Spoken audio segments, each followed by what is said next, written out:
My name's James, I'm from Bristol, I'm 35, and I am just finishing up a hunger strike.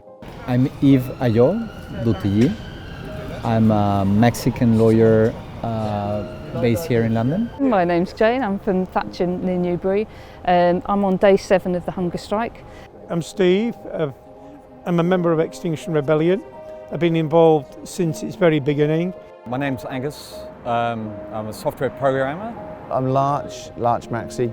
We've been here all week at the different party head offices in the UK, part of the global climate hunger strike, which has been happening around the world in 28 countries with over 500 people getting involved, and have had some really key breakthroughs. Although across the world and in the UK we haven't had the media pick up yet that we were hoping for, we have had success in moving towards getting our demands met.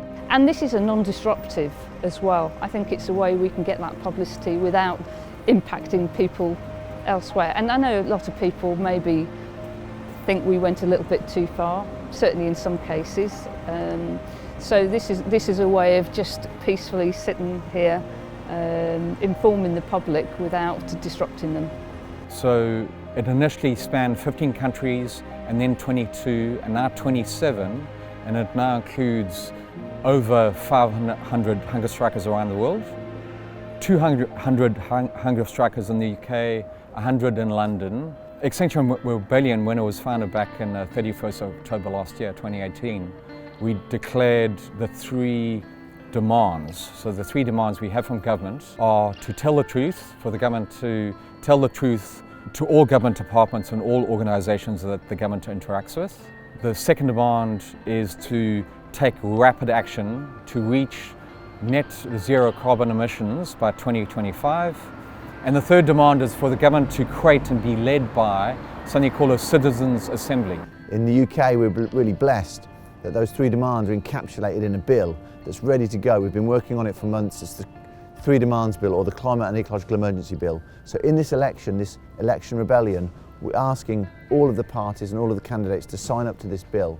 And what we're seeing is that this hunger strike is really effective in getting that happening. So we had a meeting with the president of the Lib Dems last week, and she agreed on camera with us outside on hunger strike that the citizens' assembly on the climate and ecological emergency would be mandatory, so it wouldn't be advisory. I've been outside the Lib Dems office, I've been a visible presence, me and Angus, so they've seen the same faces every day when they're coming to work, and you know they recognise us, and we're kind of, if nothing else, we're keeping it in their consciousness.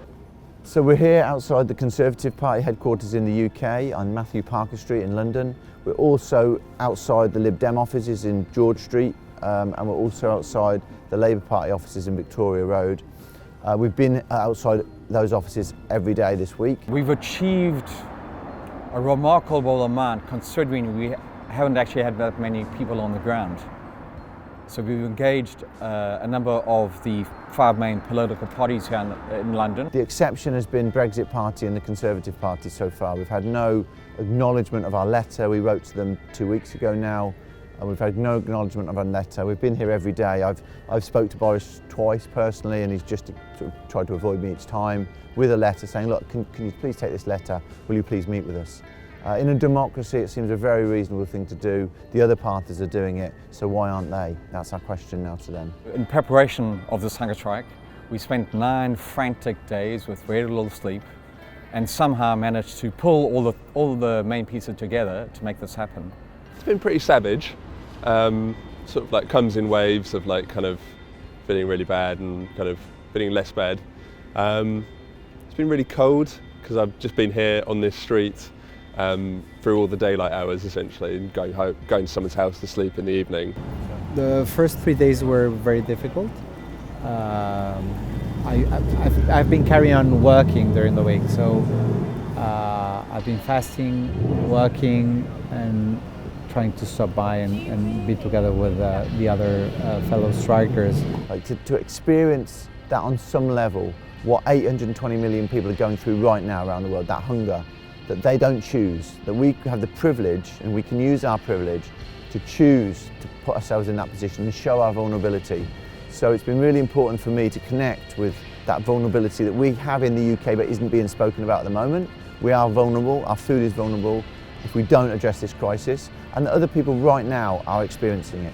The first few days was like particularly difficult, and I became very internalised, didn't want to speak to anybody, which is hard when like sort of you've got like friendly XR faces coming up to sort of support you, and you're just like kind of, I don't really want to speak to you, I just want to like sort of deal with this thing on my own. You know, everyone just comes and goes. You know, it's like we were beggars. You know, you turn your eye away from them, kind of, you know, you don't want to see the, you know, we're just ignored. You know, and it makes sense in a way. You know, they've been ignoring people that are really starving for decades. We're all in denial on some level.